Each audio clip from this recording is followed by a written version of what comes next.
5th graders, today's topics are order of operation, multiplying money, subtracting fractions, and adding fractions. And we're going to get started with order of operations. It's a review of PEMDAS, and as we know, P equals parentheses, E equals exponents, M equals multiplication, D equals division, A equals addition, and S equals subtraction. And when we're given equations, we're gonna have to use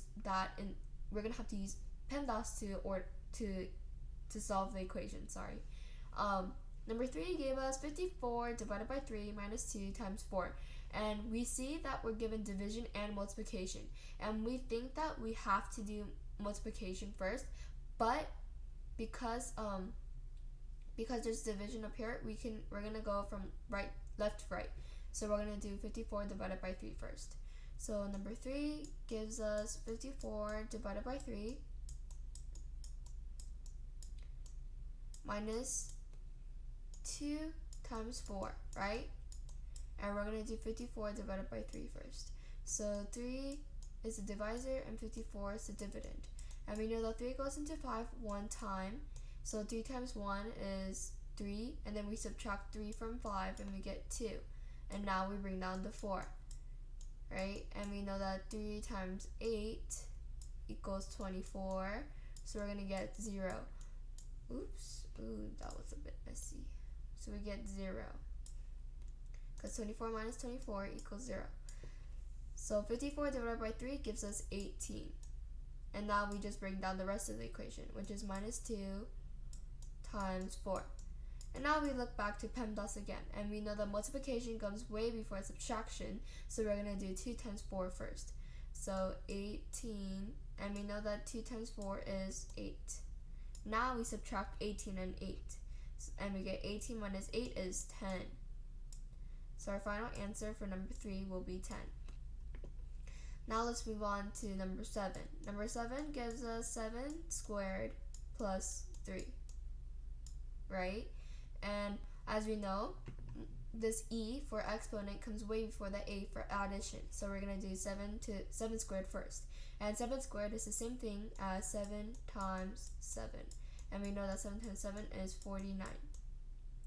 So given this, our new equation is going to be 49 plus 3. And now we just add. So 49 plus 3, 9 plus 3 is 12. We're moving down up the 1. And 4 plus 1 is 52. So our final answer will be 52.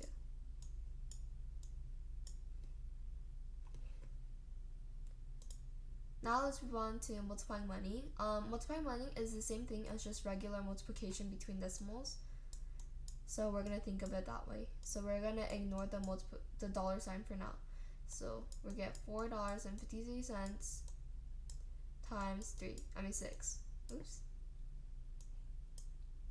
And we're going to multiply normally. So 6 times 3 is 18. So bring down the 8 and bring up the 1.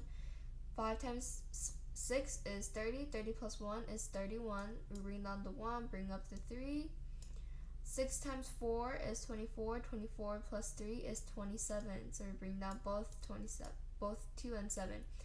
And before we get to the dollar sign, we have to look at the decimal points because we're given a decimal point right here.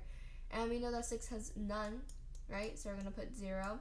But we know that $4.53 has 2. So our product is going to have 2 decimal points. So 2 decimal places. So right now the decimal place is behind the 8 or to the right of 8. And we're going to move it to the left 2 times. So we're going to move it 1, 2. So our decimal place should go right here between the 7 and the 1. And now we bring down the dollar sign. So the cleaner version of this will be $27.18. And that's going to be our final answer. Now let's move on to subtracting fractions. We're going to do number 7 together. Number 7 gives us 4 over 11 minus 1 over 3. And now, subtracting fractions is different from multiplying fractions, because when you multiply fractions, you don't need to have the same denominator, but when you're subtracting fractions, you have to have the same denominator. And as we can see here, 11 and 3 are not the same, so we have to make it the same by using the LCD. And the fastest way to do that basically is just multiplying each fraction by the opposite denominator. So we're gonna multiply 4 over 11 by 3, and we're gonna multiply 1 over 3 by 11. And we know that 3 times 11 is 33, right? So our denominators are gonna be 33 for both. Minus 33, minus 33, and it's only logical that our, that 33 looks a little bit mushed together. Anyway, and it's only logical that our difference will also have a denominator of 33. Now we just multiply. So 3 times 4 is 12, and 11 times 1 is 11. And now we just subtract across, since we will already have the same denominator. We're gonna ignore the denominator for now. We got half 12 minus 11, which just gives us 1. And since you can't simplify 1 over 33 anymore, we're gonna have an answer of 1 over 33 for our final answer for number 7.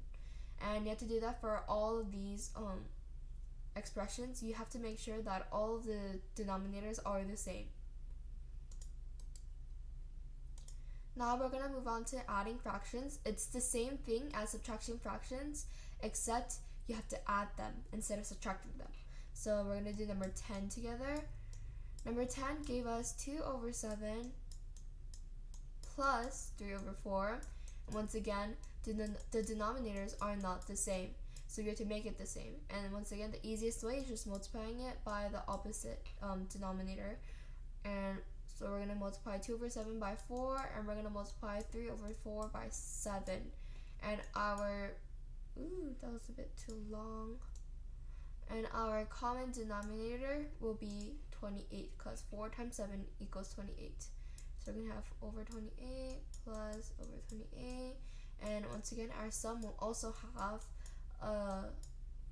a denominator of 28.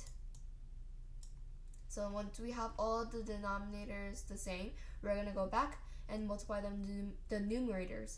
4 times 2 equals 8. 7 times 3 equals 21. And we just add the numerators across. So we have 8 plus 21, which is 29.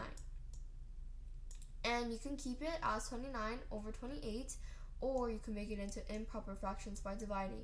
So our 28 becomes a divisor, 29 becomes our dividend, and we know that 28 can go into 29 only one time.